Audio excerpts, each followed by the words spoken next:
அனைவருக்கும் வணக்கம். இந்த பரிசோதனையுடைய பேர் என்னன்னா மிதக்கும் சதுப்பு நிலங்கள், அதாவது மிதக்கும் இயற்கையான சுத்திகரிப்பான்.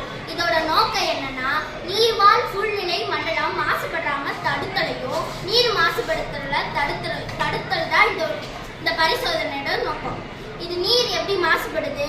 அதிகமா தொழிற்சாலை கழிவுகள் நீர்நிலைகளிலேயே கொட்டப்படுவதனாலையும் மனிதர்கள் ஒரு சில தேவையற்ற கழிவுகளை நீர்நிலைகளை கொட்டுவதனால தான் நீர் மாசுபடுது. அந்த நீர் மாசுபடாம பாதுகாக்கிறதுக்கு இது ஒரு வழி. இது மிதக்கும் சதுப்பு நிலங்கள். ஃபர்ஸ்ட் இயற்கையான சதுப்பு நிலங்கள்னா என்னன்னு பார்க்கலாம். அது ஈரப்பதம் நிறைந்த காடுகள்.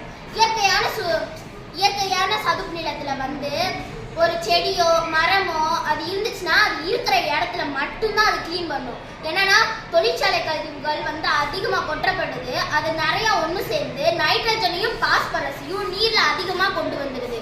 நைட்ரஜனையும் பாஸ்பரஸும் நீர்ல இருக்கலாம், ஆனா அதிக அளவு இருக்கக்கூடாது. அப்படி இருந்தா நீர்வாழ் சூழ்நிலை மண்டலம் பாதிக்கப்படுகிறது. அப்படி பாதிக்கப்படுறதுனால நீர் மாசுபடுது.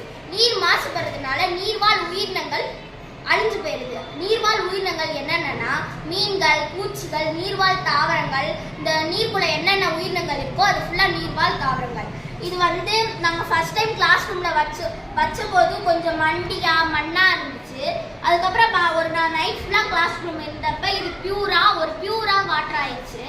இது இந்த தொழிற்சாலை கழிவுகள் அதிகம் கொட்டப்படுற இடத்துல இந்த மாதிரி வச்சோம்னா அந்த நீர்நிலைகள்ல தான் அதெல்லாம் பரவும். இந்த இயற்கையான சதுப்புனா அது இருக்கிற இடத்த மட்டும்தான் சுத்தம் பண்ணும். இந்த மாதிரி செயற்கையா மிதக்கும் அது ஒரு ஸ்டாண்டர்டான இடத்துல வச்சோம்னா அந்த நீர் இருக்கிற அந்த நீர் மாசுபடுற நீர் இதுக்குள்ள உள்ள போகும். ஆனா சுத்தமான நீர் வருமானு தெரியாது.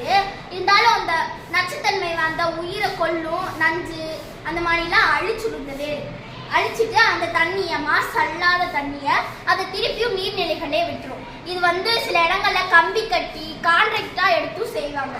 இது நீரின் தரத்தை பொறுத்து. அப்படின்னா அந்த இவ்வளவு தூரம் நீர் இருக்கும் போது இதுல இருக்க வேர் சுத்திகரிக்கும். இவ்வளவு தூரம் இருக்கும் போது இது கீழே இருக்க வேர் சுத்திகரிக்கும். இதனால நம்மளுக்கு என்னென்ன பயன்னா பல்லுயிர் பெருக்கம், நீர்வாழ் சூழ்நிலை மண்டலம் பாதுகாத்தல், வாழ்விடம் வழங்குதல். அது யாருக்குன்னா மீன்கள், பூச்சிகள், நீர்வாழ் உயிரினங்கள். நீரின் தரத்தை சுத்தப்படுத்தி மேம்படுத்துது. நீர்வாழ் உயிரினங்கள் இனப்பெருக்கம் செய்ய உதவுது. மாசற்ற நீரை சுத்திகரித்து நீரை பாதுகாக்கிறது. நன்றி.